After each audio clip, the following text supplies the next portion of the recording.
to the Catechism Mama. I'm Marissa Garrett, and I'd like to introduce myself to you. I'm a traditional Catholic. I am a mother of five. I'm a stay-at-home mother, and I really, really love to promote the Catholic faith. I feel called to evangelize. So it's kind of what prompted me to start this channel. I just felt very inspired to do so. And this channel is, hopefully here to help you. I'm not here to insult anyone or, to be judgmental, but I love to catechize. I love catechizing my own children. So it's something I just enjoy doing. And I'll be talking about, catechism or just, virtues or whatever, something to do with Catholicism. So without further ado, let's get started. So my topic today is regarding modesty, dignity. We've lost dignity, modesty, so we'll be talking about that. So, how we have lost our dignity and modesty today, even as Catholics. This, is something that really started a long time ago. You go back to the 40s, it was there, the 50s, and I really love that time in history. The fashions were, some of them were quite nice, but it was still there. And so this goes way back. We're not just talking about today. But Our Lady Fatima, she came down in 1917, and she had quite a bit to tell us. But going to the world of fashion here, I will just pull up some quotes in case you're not familiar with what Our Lady had said about in modesty at that time. So she says that more souls go to hell because of the sins of the flesh than for any other reason. Okay, she also goes on to say certain fashions will be introduced which will offend our Lord very much. She also says, woe to women lacking in modesty. And that was back in 1917. You fast forward to today, and it's like we're living on another planet. It's like people can walk out the door hardly dressed these days. That's shocking. That's shocking. So back in 1917, wow, versus 2019, we've seen what's happened to women. What's happened to women where they could just go, I'm going to the grocery store, hardly dressed. Who's gonna look? Why do I care? How did that happen? How did that happen? It drives me crazy. Now, I wanted to introduce you to someone called Gloria Polo. Now, in case you're not familiar with her story, I'll link it in the description box below. I'll give you a brief summary of who she was. Gloria Polo was actually a Catholic. She might not have been the best Catholic, but what happened to her was she actually died.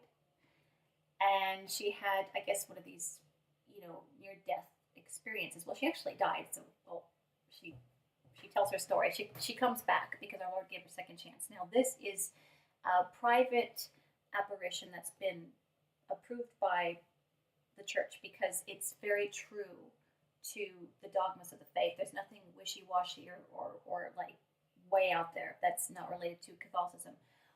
But it's absolutely an amazing testimony. It's her testimony, the Gloria Polo testimony. And it's quite long. It's 62 pages. So I'm just reading you. I pulled up some of the paragraphs that she talked about. So what happened with her, I won't spoil it, but she was on her way to hell. And our Lord, at her judgment, our Lord went through all of the 10 Commandments with her. Kind of like, how did I score out of all of the 10 Commandments? And when she got to the 6th commandment, she's like, okay, at least I'm safe there because I was true to one man, just my husband. I never kissed another man, whatever. So she's like, at least I'll be safe with that. What's he going to get me on for that? But I'll tell you what exactly happened there. So I'll pull it up here. It says on page 62, she talks about the 6th commandment. Thou shalt not commit adultery. And she says, quote, on this commandment I thought, still full of pride, here they will not catch me in fault, because I had never had a lover. I had always been faithful, like I was talking about. As a matter of fact, after matrimony, I had never even gave a kiss to another man, only my husband. But our Lord showed me that I exhibited too much of my body. When I went around with my breasts exposed, with skin tight stockings, with cloths that I used, I thought that men looked at me simply to admire me. But our Lord showed me how they sinned with me because they were not, because we are not dealing with admiration as I believed, but with a provocation, and they were provoked due to me. I committed adultery for having exhibited my body. I did not understand the male sensibility. I believed that they sorry, excuse me. I believed that they thought like me, that looking at me, they would say, "What a nice body." Instead, they sinned due to my fault. Never was I unfaithful for having thrown myself into the arms of a man, but it was as if I was a prostitute in spirit, unquote. And if you go on to read her testimony, I mean, wow. Go on to read her testimony. It's very interesting because she wasn't the best Catholic, but she loved her body. She'd go out, she'd work out for like 2 hours, 4 hours a day, and she's like, I have perfect, beautiful legs. Why not show them off? I've got great breasts. I got to show them off. I can't keep them contained. So, for everybody to admire there, and that's the attitude of women today. It's like, I've got it, and if you expect me to keep it covered up, dream on. They want to admire, they want others to admire their beauty, whatnot.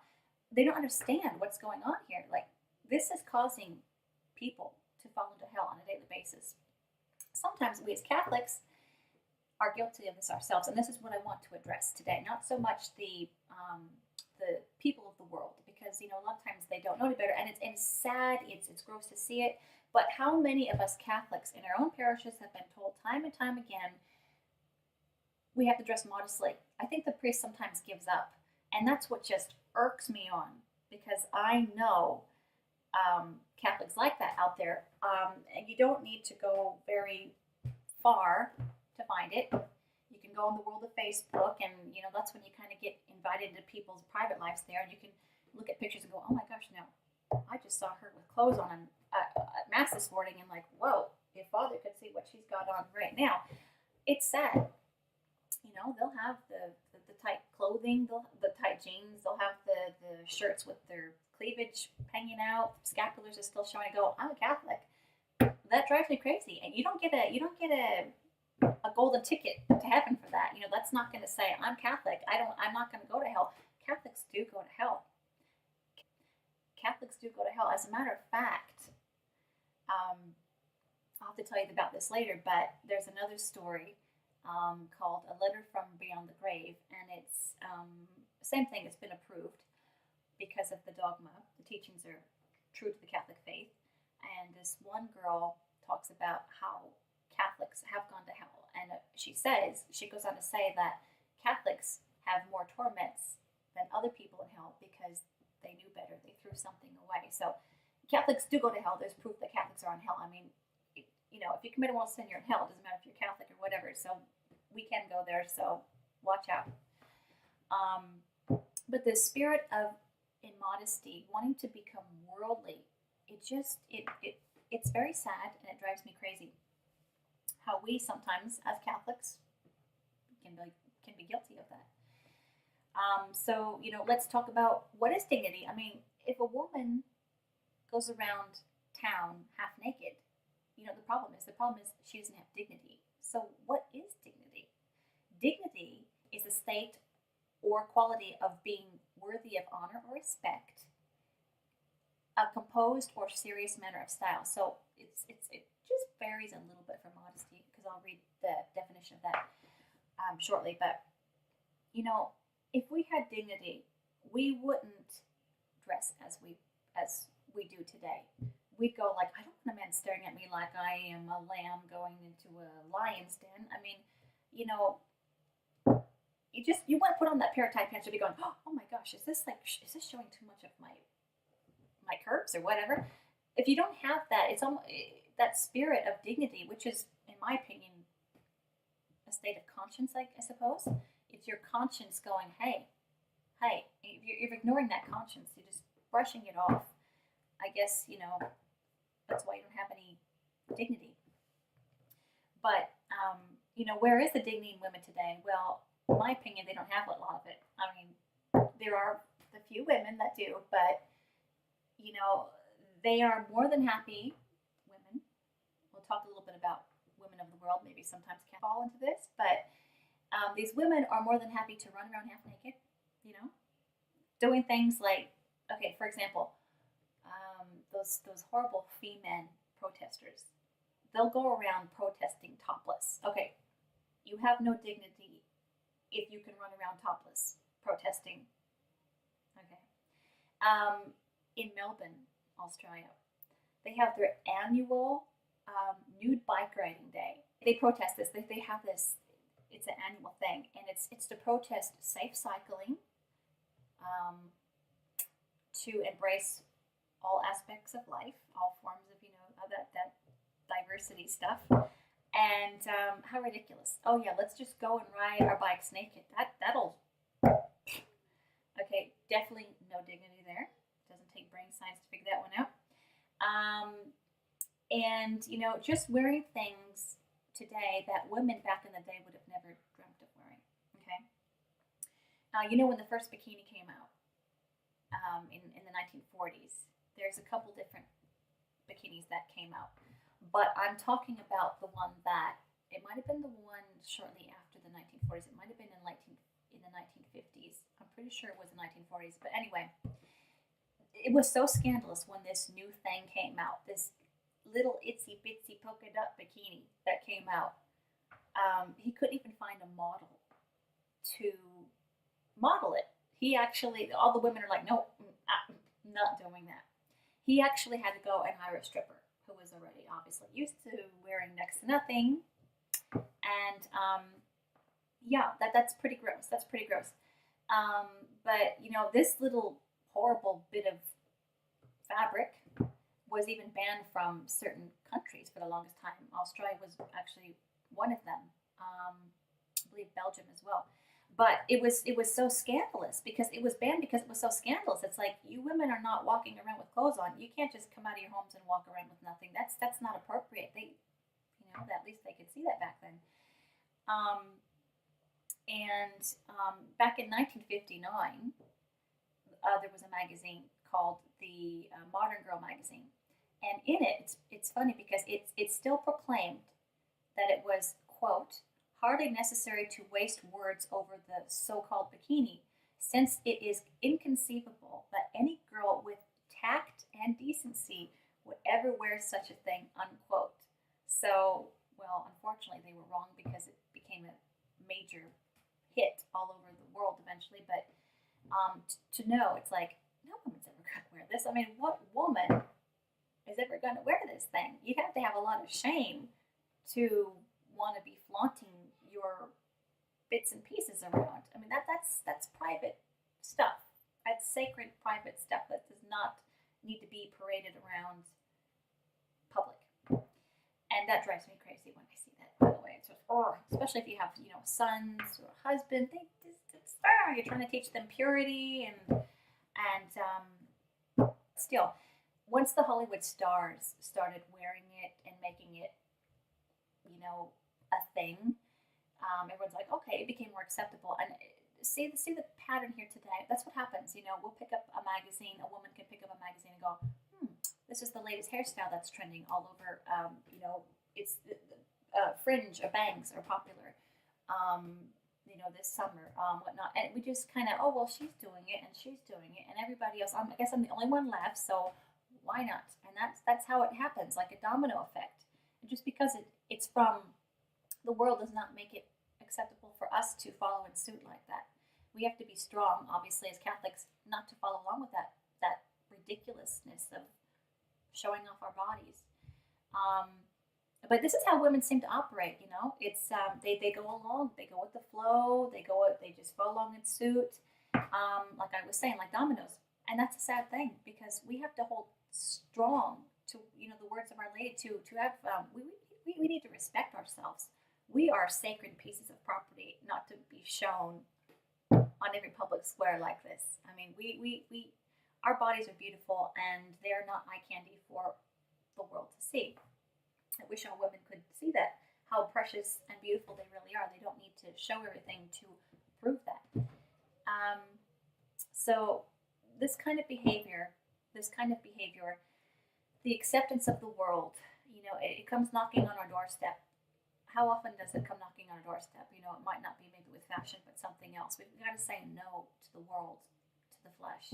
I know so many people that have become worldly Catholics, and like I said, it breaks my heart and it makes me angry at the same time that they just go with the flow instead of being the one that says, no, I'm going to be different. They give in. And I've seen ladies, of course, in churches, different parishes around. It's so true in so many parishes.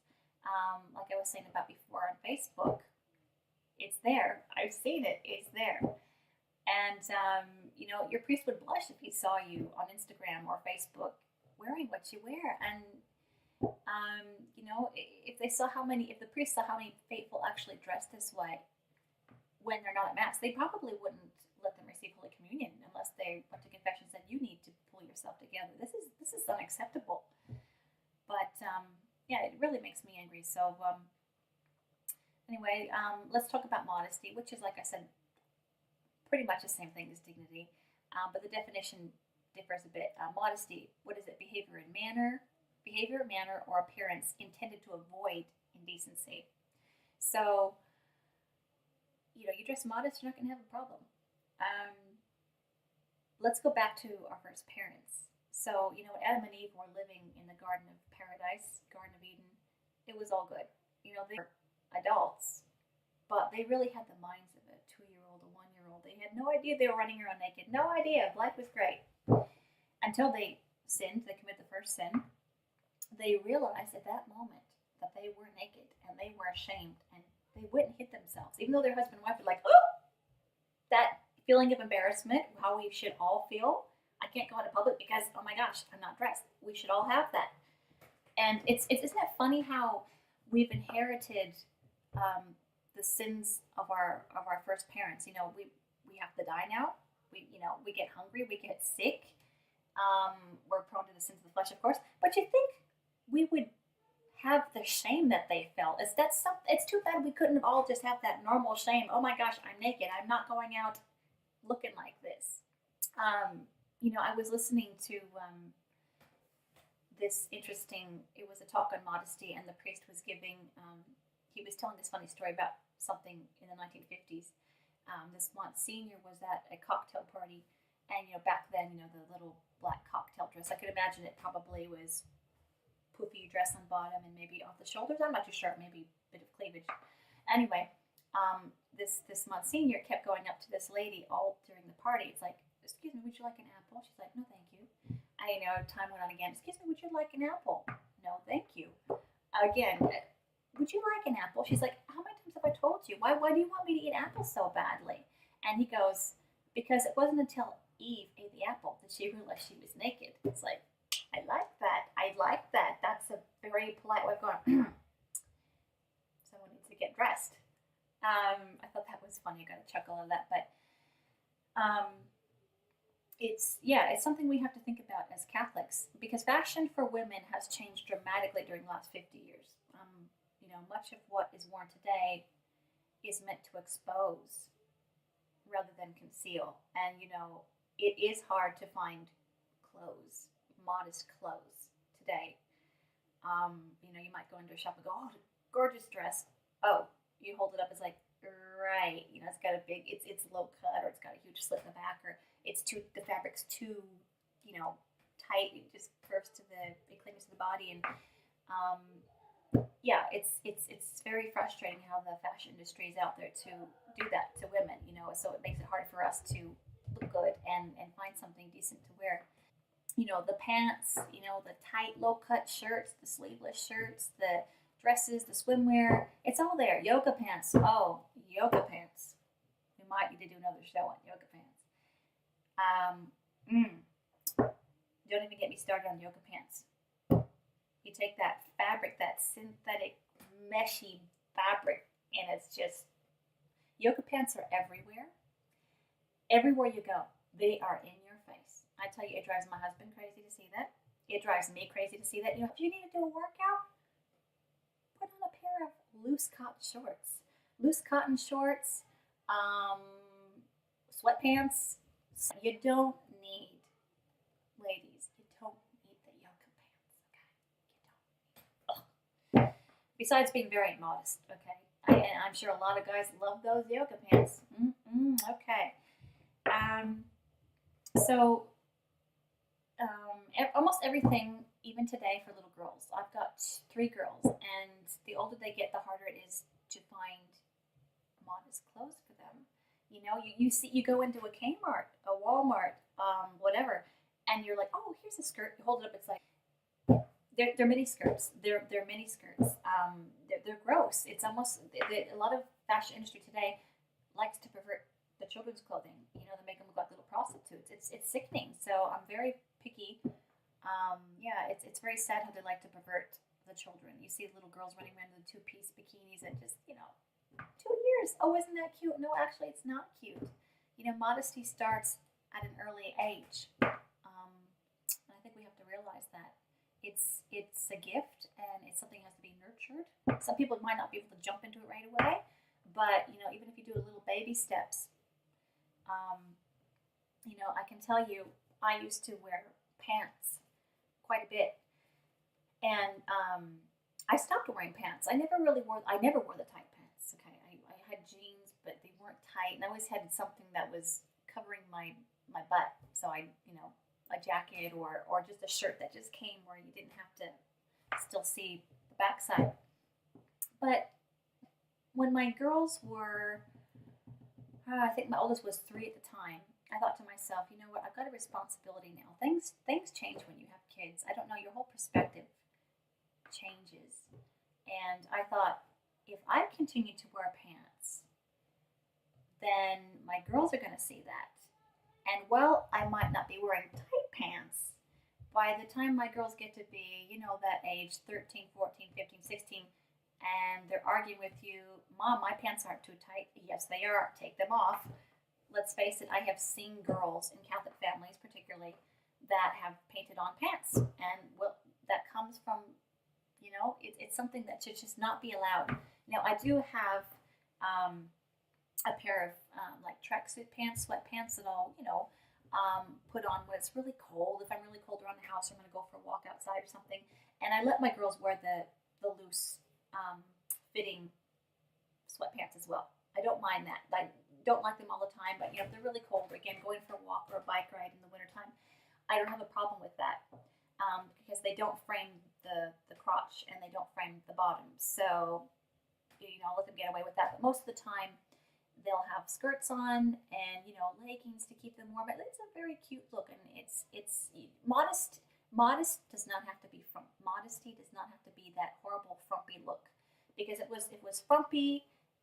I don't think a lot of women want to be modest. So to be modest does not mean we go around in potato sacks or super long skirts and unmatching clothes or whatever. You can be very cute, very feminine, and very modest. And it's very rewarding to be that way. I can tell you, I can assure you. And there are some really good things I think every Catholic woman should have in her wardrobe. I'll put those in the description box below.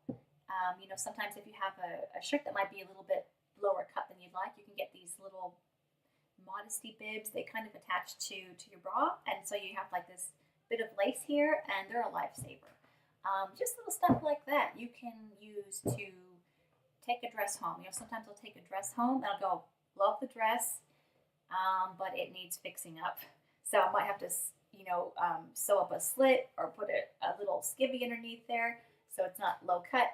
But hey, it's going to be that way. And I'd rather, be modest than, lead others to hell and expose myself. And I don't want to do that.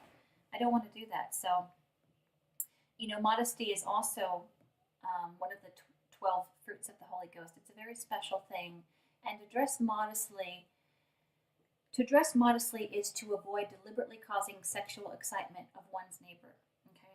If not, okay, if you can't do it for that, then you should at least do it for the love of God. You just know that you're pleasing God. Let God be your audience, as St. John Vianney says. Don't worry about the world. Please God, and that's all that matters. And you can see that you're trying, and it's not always easy.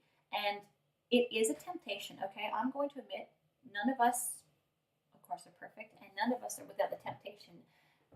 There's a lot of times, I'll be honest with you, you look around, you wish, sometimes you might see, women wearing their jeans in the wintertime with the boots over their jeans, and you think that's such a cute look. I would look so good like that. And you're just thinking, but I'm not going to. Or the same thing, I might put a blouse on in a dressing room, thinking, well, this is going to be a nice blouse, and I'm like, boy, this is very tight. But oh gosh, I really look good in this. I'm thinking, nope. It's that temptation. We're all tempted. The devil gets to us. Oh, you're always looking so frumpy. Why can't I dress like the other girls? I stand out so much. It's a temptation. And it's okay to have temptations. It's just if we give in to them, that's when it becomes a sin. So don't worry if you always, feel tempted to want to wear bad things. It's only if you give into it, okay? And by the grace of God, keep praying. If it's something you struggle with, you can do it. I made the changeover for my girls, and that was about 10 years ago, and I've never looked back. And I'm very happy because you can do anything in a skirt. Whether people say you can't or not, you can. You can put leggings under there in the wintertime. You can make it so cute with a pair of boots or whatever. And skirts can be modest as well. I'm not saying they're not. You always have to, go for the ones that are not too short or too tight or have massive slits in the back of them. So it's just really just being tactful at what you're bringing home and thinking to yourself, is this Marian-like? And I'll talk about that at the end. There are some steps you can take regarding modesty. Going back to pants, though, an interesting fact about that, in the 1950s or 60s, I believe, you all know St. Padre Pio, and he had a gift that he could read souls in the confessional. And, sorry, my daughter came in there. He could read souls in the confessional. And one day, this lady from Canada, she went to Rome to go to confession with St. Padre Pio. Now, the funny thing is, he wouldn't give her absolution because he knew that she actually owned a clothing store back home that had trousers. And he said, I won't give you absolution until you go home and get rid of all of those trousers. And he said, don't even give them to somebody else. Throw them away so they couldn't be an occasion for somebody else. So, that kind of tells you something there. And, I agree. I mean, pants are very evil. They really are. If they're a certain kind, jeans, look at yoga pants, jeans particular, because when they were designed to turn the heads of men and put the eyes in all the wrong places. They've done studies of this, and if you've never read the book Dressing with Dignity, might touch on that a bit later, but the male's eyes are drawn. They're just drawn to that area. That's what jeans do. Like, I noticed that, like, whoa, how could you stand dressing that way? I mean, so the difference is I'm not getting turned on over it, but you might be leading someone else into sin. But jeans, they're a no-go zone for Catholics, okay? They're a no-go zone for Catholics, and they should not be in any Catholic's wardrobe. I'm sorry, end of story. You might disagree with that, and I'm sure you will, some of you, but one day we are going to be judged for the way we raised our children. I've always taught them from an early age, we don't wear this and we don't wear that. We wear things that are looser. We don't wear things that are tight, and they're okay with that. I mean, they are. I'm so proud of them. They are my girls 10 and 11, and they'll come to me going, "Oh, mommy, my skirt's a bit. I think I'm not growing this dress. It's getting really short." I'm like, "Oh, you're right. It is." I mean, it's a breath of relief for me to to see that I'm instilling that in my girls, because I'd rather have it like that than going, oh my gosh, you take that off right now, young lady. You are not leaving this house until those pants are off. I don't want to go through that. One thing that drives me crazy too is breastfeeding in public, exposed without being covered up. There's a lot of Catholics that even do this. Okay, so you got your share again of non-Catholics that do that. They might not always know and they hate being told, okay, whatever. But for the Catholics that might think it's okay to just whip it out in public, it's not. It's not. And I've had this argument with a lot of Catholic women that, of course, they disagree with me. But I think it's time we address that. Now, whether you're going to agree with me or not, I don't know. I really don't care, but I thought I'd share it with you. So, no one says it better than St. John Vianney. I love that saint. Okay, that man is, if you want to become a saint, read the sermons of St. John Vianney, or Vianney, however you want to say his name. He has this to say, quote, on breastfeeding, okay, without being covered up. He says, "It is the same thing when you are feeding them. Should any Christian mother allow her breasts to remain exposed? And even if they are covered, should she not turn aside, where possible, to some place where there is no one else? Then there are those who, under the pretext of being foster nurses, are continuously only half covered. This is very disgusting from the point of view of Christian modesty. It is enough to even make the pagans blush. People are compelled to avoid their company in order to not to expose themselves to evil thoughts against the virtues of chastity. But you will say to me, even if everyone is around, we must feed our children and change their diapers when they cry. And I shall tell you that when they cry, you ought to do everything you possibly can to quiet them.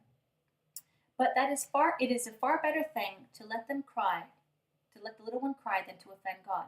Alas, how many mothers are the cause of evil glances, of bad thoughts, of immodest touches?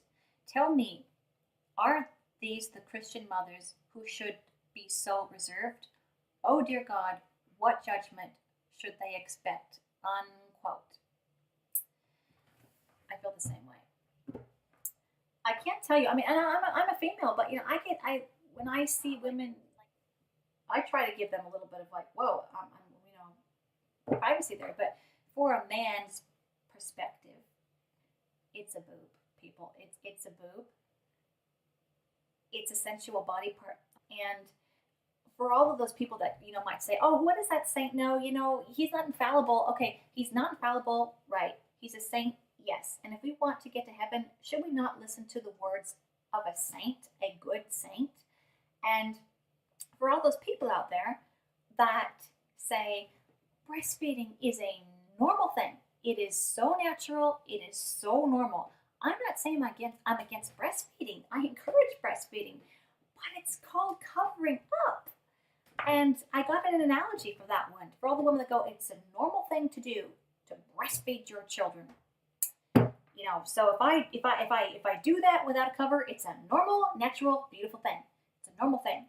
I'd say to them, well, let's see. So is going to the toilet. Okay. So is having a bowel movement, number 2. Okay, that's a normal, natural thing.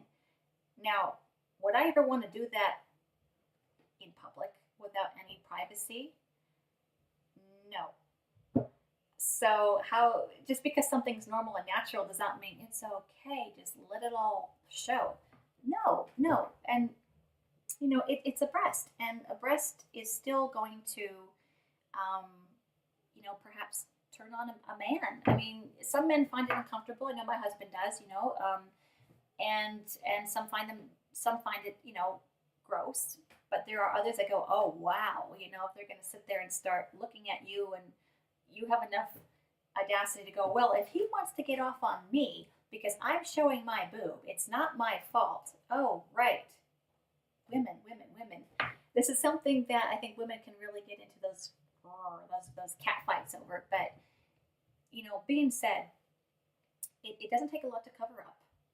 And, so many people go, how would you like to eat with a sheet over your face?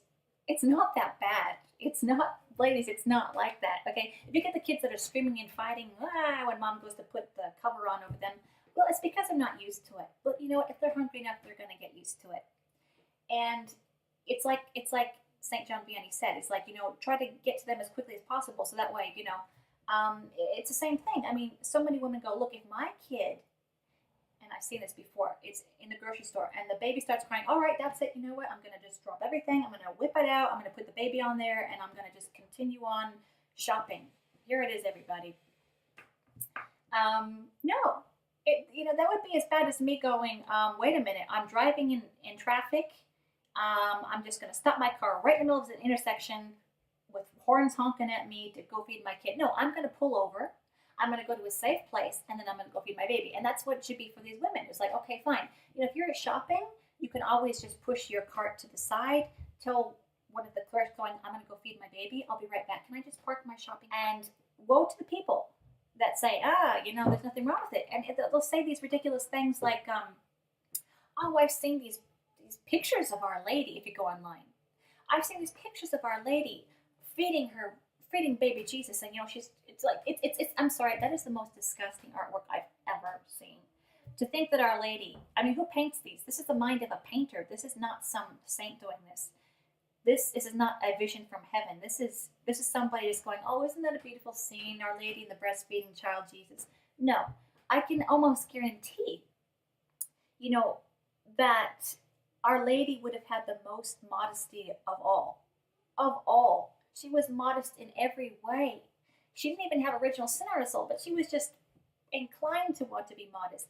And I'm almost positive that she would have never bare breastfed, exposing everything in front of St. Joseph. They lived a very chaste marriage, a holy marriage, and I'm sure Our Lady would have never have done that. So it's always good to go on the safe side, thinking, what would Our Lady have done? Because a breast is a breast, even if it's got a baby on it. Yeah, it doesn't take much to cover up, ladies. And I just think maybe you've never heard that before, and hopefully you haven't gotten too angry, but, cover up. Just put a cover on. It's so much more ladylike. I just couldn't imagine breastfeeding in front of my male friends or my father-in-law or the priest at church. How do you do that? You don't. You just don't. And, going back to how men are different than us, like Gloria Polo thinking, oh, well, I just thought he was, thinking I was, pretty and just admiring me. It's like, no, men are different. And until females, women can get this through their heads, that men and women are completely different. We might look at a man without his shirt on and be like, no problem. But obviously, if a man looks at us without our shirt on, there's going to be a different reaction to that. And I want to read you this excerpt. It goes on to say, the ANS, it controls many organs and muscles in the body. It is involuntary and acts in reflex to our environment. A person has no control over the ANS because it functions involuntarily. For example, when someone experiences a sudden fear, ANS reacts immediately without a person thinking about it. And their heart rate increases, and they may break out in a cold sweat. They didn't decide to make their heart rate increase or break out in a cold sweat. It just happened. So, guys and girls are made up differently. So the ANS in a guy is connected to his sexual system. And a guy can be walking down a hallway, just giving an example. When he's suddenly around a corner, a girl is bending over, showing the top of her thong as it rises above her low-rise jeans. Then she stands up and her breast cleavage shows under the tight blouse she's wearing. Now, immediately, the ANS in a guy, it'll cause his heart rate to increase. His hands, break out in a cold sweat, his body to break out in a cold sweat, and he has to make a decision. Does he look the other way to get control of his thoughts? Or does he keep looking and let his imagination go wild? Most girls think that just because they don't have a problem looking, like I said before, looking at a guy, that a guy's not going to have a problem looking at them. Guys are turned on by sight. There's no doubt about that. So, next time you go slip on those yoga pants or those tight jeans, think about it. Even if you're wearing I'll give you an example. Like with men, even if you're wearing a dress, a lovely dress, a sundress, and it's sleeves on it, but it's still exposing all the arm. Same thing. It's just like an arm's. That used to be my attitude. It's an arm. Are they going to get off on my arm? I think I might have worn one or two shirts like that in my lifetime, and that's my attitude back then. And I thought to myself, after I started to realize the importance of modesty, I thought, oh my gosh, I would never let that's just, to me, I feel like I'm running around naked if my shoulders are exposed. I don't do that. I can't do that. That's immodesty. So there's guidelines to modest dress. And, going back to how men are different than us, like Gloria Polo thinking, oh, well, I just thought he was, thinking I was, pretty and just admiring me. It's like, no, men are different. And until females, women can get this through their heads, that men and women are completely different. We might look at a man without his shirt on and be like, no problem. But obviously, if a man looks at us without our shirt on, there's going to be a different reaction to that. And I want to read you this excerpt that I got. You can do your research on this, but it's just about the difference between men and women, as you probably already know. Remember where I got this from. Anyway, it goes on to say, the ANS, it controls many organs and muscles in the body. It is involuntary and acts in reflex to our environment. A person has no control over the ANS because it functions involuntarily. For example, when someone experiences a sudden fear, ANS reacts immediately without a person thinking about it, and their heart rate increases, and they may break out in a cold sweat. They didn't decide to make their heart rate increase or break out in a cold sweat. It just happened. So, guys and girls are made up differently. So the ANS in a guy is connected to his sexual system. And a guy can be walking down a hallway, just giving an example. When he's suddenly around a corner, a girl is bending over, showing the top of her thong as it rises above her low-rise jeans. Then she stands up and her breast cleavage shows under that tight blouse she's wearing. Now, immediately, the ANS in a guy, it'll cause his heart rate to increase, his hands, break out in a cold sweat, his body to break out in a cold sweat, and he has to make a decision. Does he look the other way to get control of his thoughts, or does he keep looking and let his imagination go wild? Most girls think that just because they don't have a problem looking, like I said before, looking at a guy, that a guy's not going to have a problem looking at them. Guys are turned on by sight. There's no doubt about that. But, it's pretty much like I was saying, how Gloria Polo was saying, I thought he was admiring me. I mean, we got a testimony from a woman that was on her way to hell. Our Lord showed her, he wasn't looking at you for that reason. So, next time you go slip on those yoga pants or those tight jeans, think about it. Even if you're wearing I'll give you an example, like with men, even if you're wearing a dress, a lovely dress, a sundress, and it's got those thick sleeves on it, but it's still exposing all the arm, same thing. It's just like an arm's. That used to be my attitude. It's an arm. Are they going to get off on my arm?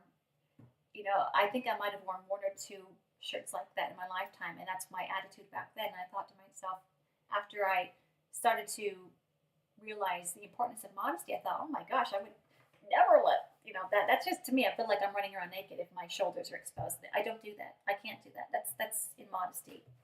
So there's guidelines to modest dress. That he wrote a decree in 1930, and it's pretty interesting. It's 2 pages, but I've taken the best 2 paragraphs that I thought would be something, in relation to something we're talking about. today. So I'll put the link again in the description box. But I'll read you these 2 paragraphs, because just because this Pope is no longer reigning does not mean heck with what he said back then. It doesn't work that way. This is for good Catholics.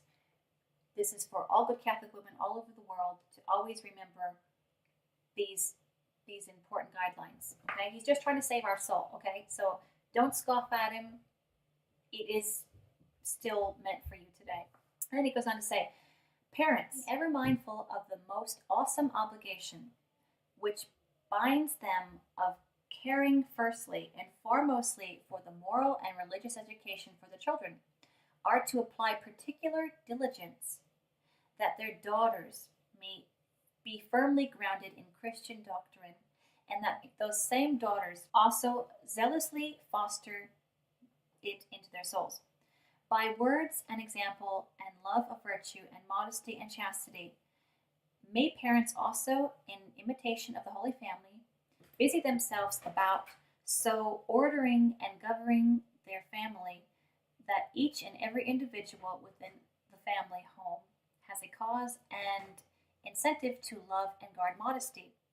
For 2, paragraph 2, he says, let the same parents prohibit their children from public athletic events and gymnastics competitions, or at least, if their daughters must be involved in them, that keeping with modesty, and that their parents never permit them to wear immodest clothing. So he's basically saying, if your kids, particularly your girls, are going to do something like dance, it has to be something relatively modest. So, and that's a problem. My girls would love to go to gymnastics or ballet, but, seeing what they have to wear, I don't think they'd go, can I just bring them in a pair of loose shorts and a t-shirt? I already know they'd say no. If they said yes, I go, okay, I'll think about it. But, you're not going to compromise their modesty for, oh, it's all right, you swim, you do the sports. Because if you compromise once, you're going to compromise and compromise and compromise until you lose that dignity. Okay, and finally, what I was talking about, the Mary-like standards for modesty in dress. So he wrote this, tells us how we should dress and what to look for in a dress. And again, because he is long gone does not mean, we don't have to listen to him. So I chose a few paragraphs that I thought were interesting. And it says, this is from the Mary-like standards for modesty dress. He says, quote, a dress cannot be called decent, which is cut deeper than 2 fingers beneath under the pit of the throat, which does not cover the arms. So I'm just talking about that, which does not cover the arms, at least to the elbows, and scarcely reaches a bit beyond the knee. Okay? Furthermore, the dresses, clothes, whatever, should not be transparent. Those materials that are, those flesh-colored materials where you're looking at the girl going, oh, is she just naked or is that just a dress? Oh, I see, it's a flesh-colored dress. So there is a note here which says, because of impossible market conditions, quarter-length sleeves are temporarily tolerated with the ecclesiastical approval until Christian womanhood again turns to Mary as a model of modesty in dress, but not in church. Okay, I totally agree. So most of my dresses, if I go and buy a beautiful dress, like just a nice summer dress, okay, let's face it, they don't have sleeves on them. That's so frustrating. So they'll have that sundress look, that thick material that sits on the shoulder, but nothing here. And of course, I won't wear it like that. But you can get these little, I don't know what you would call them. I'd have to show you in another video. Just these little half jacket things. I don't know. They're very lightweight materials. So you have instant sleeves. But again, like I said in church, if I wear that to church, I'll have a long cardigan going down to here because it's not appropriate to have the shorter sleeves in church. But there's a ways around these stupid dresses that they're throwing at us that, they're all like, we can fight this. We're Catholic. We can just go, hey, I'll put some lace there, or I'll throw something on over that, or I'll stitch that up, or whatever. if you've got basic sewing skills, it can be done. So I'm just going to leave you with this because we're the catechism mamas. So how do I catechize my children? How do I teach them about modesty and the importance of it? What can we do for our children? We can start start at an early age. Modesty is a very important thing. And I've taught my boys who are 7 and 4 that, purity is a gift from God. Our Lady's pure. She's covered up. You have to kind of do it so they understand it. You have to talk to them so they understand it in childlike terms. But my 7-year-old understands that if you ever see a woman who is dressed half naked to look away, okay?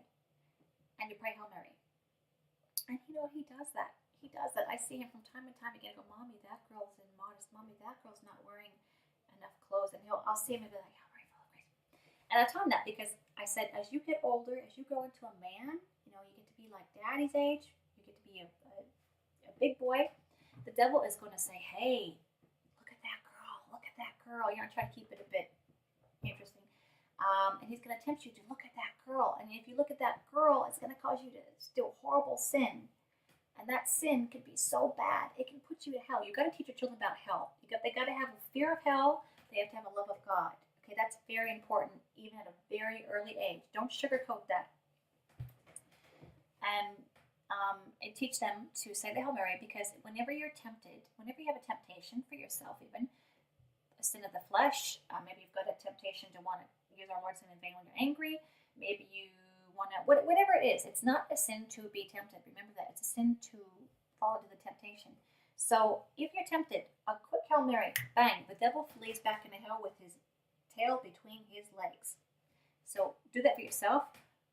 Tell your children that, okay? Tell your children that. And that's one of the best ways we can help them. We can teach them. We can also teach them to be modest in dress at an early age, like I have been doing with my children, because it pays off. It really pays off.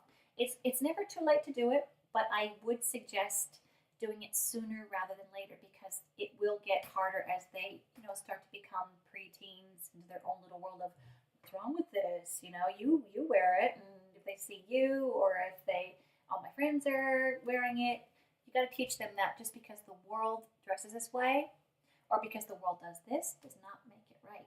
We're always wanting to please Jesus and Mary, but it's good that they know about hell and the love of God, like I said. First of all, just, and keep them close to Our Lady. Always tell them, you pray your rosary, you wear her scapular, Our Lady's scapular, you pray your 3 Hail Marys at nighttime before you go to bed. These little things will stick with them for life.